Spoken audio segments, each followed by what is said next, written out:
hoops. Another Wednesday. Let's talk hoops. It's gonna be a good episode. Coach Carlin Dixon is coming on. Coach KD, um, Mallard Creek coach. She'll be on here soon. Um, Shout out to all the playoff winners. 1A regional final championship champions. We had Cherokee. Cherokee dominated. They actually did really good against Bishop McGinnis. I thought that Bishop would win that game, but shout out to Cherokee. 2A finished today. East Burke got the win over Lincoln Charter. Shout out to Lincoln Charter for the fact that they made it to that point. I think a lot of people didn't really expect them to make it there. Really solid team. They did a great job. Played East Burke close.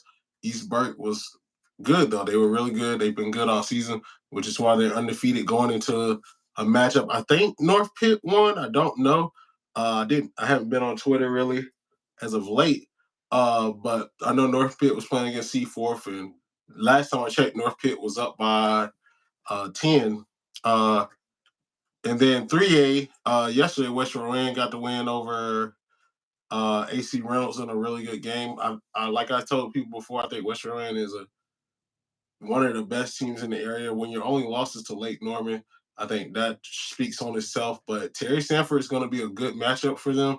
Um, Terry Sanford's got a good mix of young and old, but their guard play is young. Brianna Rofe is a 2025, if I'm not mistaken. Jediah Blake. They got one or two more kids on that team that's really solid.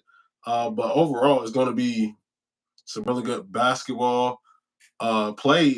I want everybody to make sure you tune in if you can. I know tomorrow is the Watauga and Catholic game, so we'll see how that goes.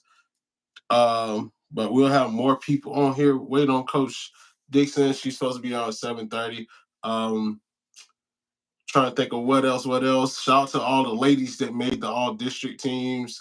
Um, Regardless of how you feel about it, if you made it, congratulations. I think there are so many talented girls. Shout out to everybody that made all conference, all state. All those things are major. Don't take it for granted. A lot of people don't get that opportunity that you guys had. So don't take it for granted. I think it was a really big thing for everybody. So shout out to all of you that made it. Um, Trying to think. A lot of news came out about different schools coming about. A lot of different schools coming about as far as the ambassador. I forgot their name. It might be Ambassador Christian up in Huntersville. That Myers Park boys basketball coach went to. That as another new private school to the mix. It's just a lot of good basketball going to be around soon. So just keep tuning in with us. Uh, it's going to be a lot of great summer basketball. Teams are starting to fill out. Um, I've seen a couple teams starting now. So I went to Lady Attack Media Day. I want to thank Coach Anthony for having us. Um, Here comes Coach right now.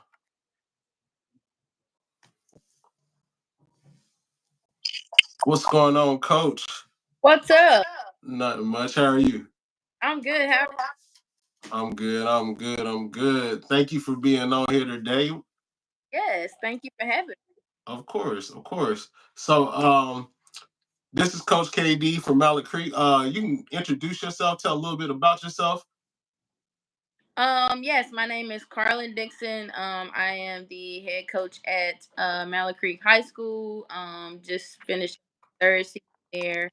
I also have a training facility, the Eat Academy here in Charlotte, where we do basketball skills training, sports performance training, camps, clinics, things of that sort.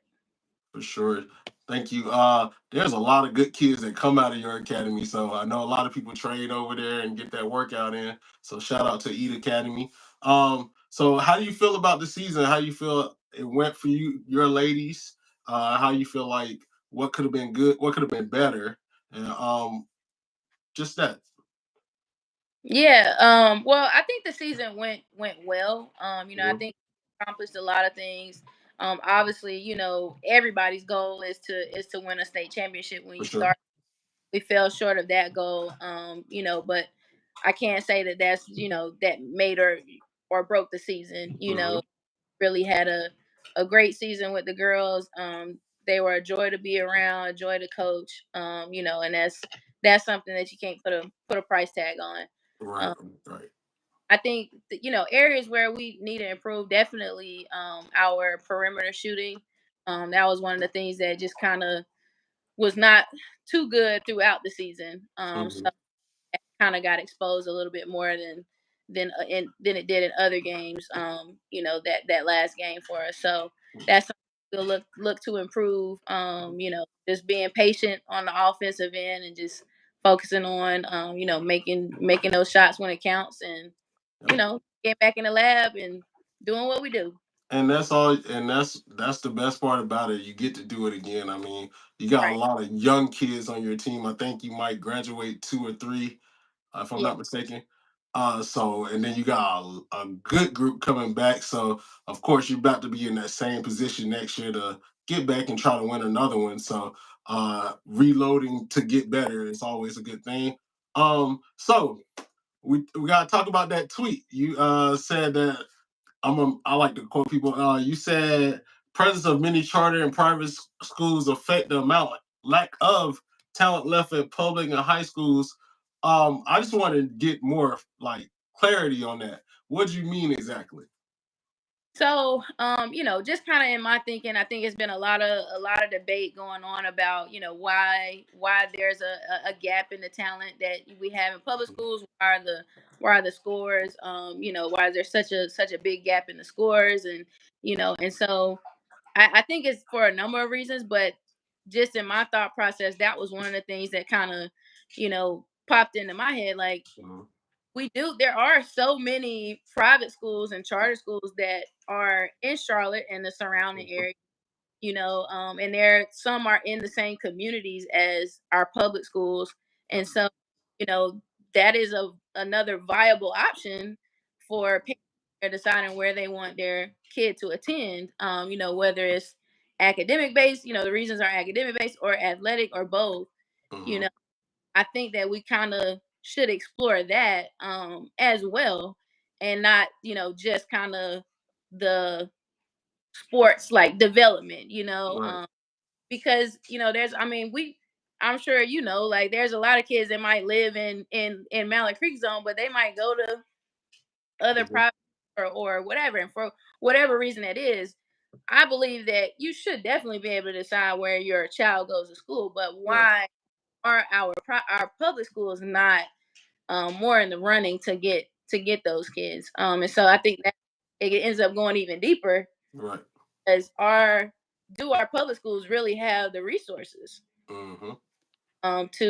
to provide those kids? We're talking about the best teachers, the best coaches, the best you know safety measures. I mean, there's a lot of different things that probably factor into the decisions that parents are making when they're deciding what schools they want their kids to attend. Right. And I agree with that. I mean, I think even on the private school side, I can only speak from our experience. Like we struggle with having a JV team. I mean, of course, we have the talent, but like it's like, well, how do we continue to build it if we have nothing coming after it? But there's a lot of different schools, as you said. Like there's so many schools that are popping up. As I just talked about the new Huntersville school, Mm, that's definitely going to take some kids away from those Huffs and North Mac, maybe. Who knows? Because of course you got the NIL stuff coming about, and even though I don't think it should be that big of a deal, of course other people and parents and kids are going to think, oh, I can get that NIL deal, maybe I should go to private right. school. The But perception. Yep. and that's the biggest thing, the perception. And I also like I've talked about this before on the show about just the amount of kids that specialize in sports now. Hmm. A lot of kids like they'll stick to volleyball and they won't play anything else, or Right. run track and they run track year round, soccer, things like that. even basketball, because a lot of people will only play basketball and just stick to it. And I think that kind of hurts numbers as well, because I'm from Charlotte, you're from Charlotte, and I remember when you used to have to play some teams that were like really good, and then some teams that were average, but you still had to fight for your uh Right, spot. And I think it's not there right now. Like I look at my alma mater, West Charlotte, they were better this year, but it was still a struggle for them. right, right, And I think I don't know. That was my next question. What can we do to like get more girls involved in basketball? Because when you look at the college level, the game is like probably at the highest it's been in years. But does that trickle down to the younger age group? right, right. Yeah, I was actually thinking about that earlier today. Just the fact of like, I feel like the girls' game is it has grown Hmm. tremendous. As far as like the skill level, Yep. um, people being more interested in it for entertainment. I think it's come such a long way, but that's not necessarily equating to the numbers. Like we keep talking about the numbers, the numbers are down. Like where there's Hmm. not as participating in basketball, even though this is the best basketball, the best best basketball Hmm. period that we've been seeing in a long time. I agree. So I think some of it has to do with and I've talked about this on Twitter as well, but I think we place a lot of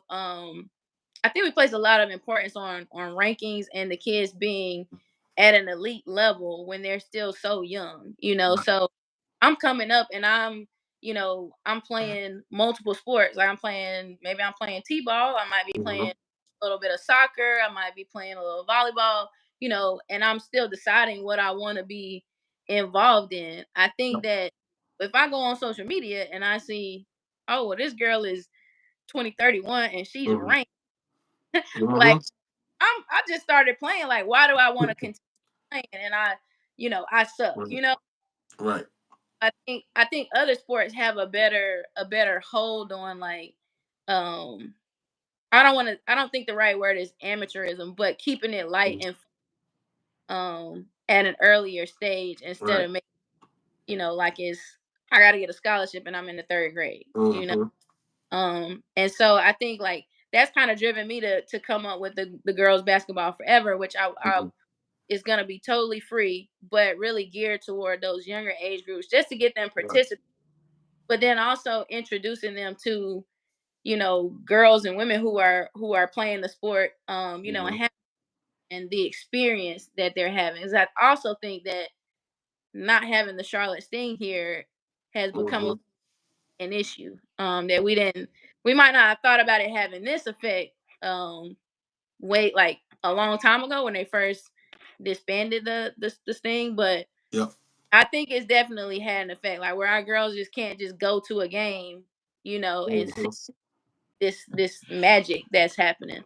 Right. And I think UNCC does a good job of trying to get kids to come out to games, but it's just, I mean, a lot of times their games are the same time as the rest of the high school games and middle school games, so it's hard to get there. But I Yeah, agree with the ranking thing. I think it's one of the craziest things I've ever seen.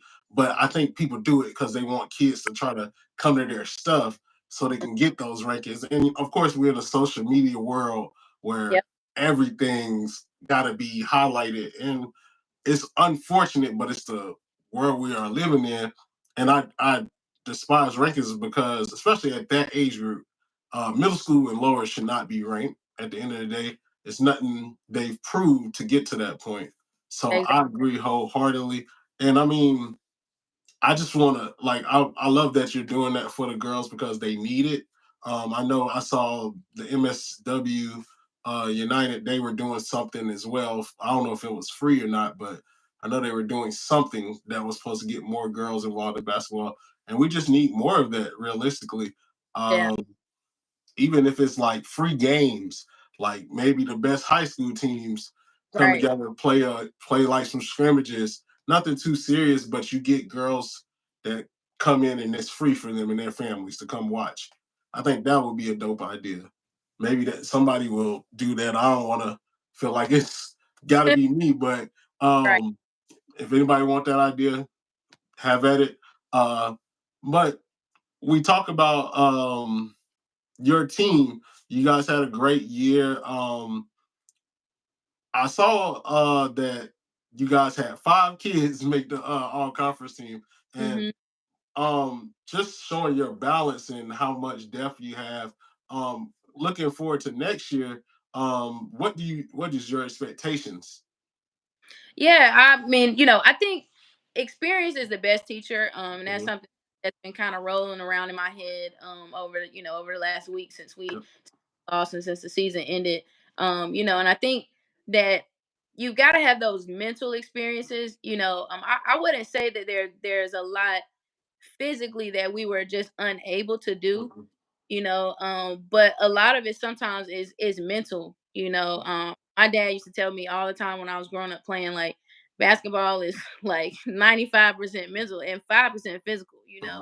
Mhm. And so I think getting that part across and just kind of being able to build that for our girls, and then of course just always learning the game. I think kids now don't watch enough basketball. And they definitely don't just go to the Y and just play anymore.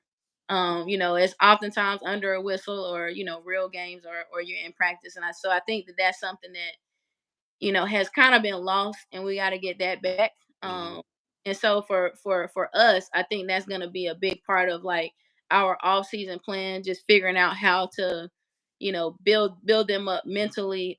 Continue some of the things that we did. We had a really strong preseason. I think we were in really good shape this year. So continuing some of those things, but again, just kind of building that basketball IQ. Mhm. Um, and the mental aspect, and then of course like that outside shooting, you gotta be able to knock down Gotta shots. gotta work on that. Gotta work on that.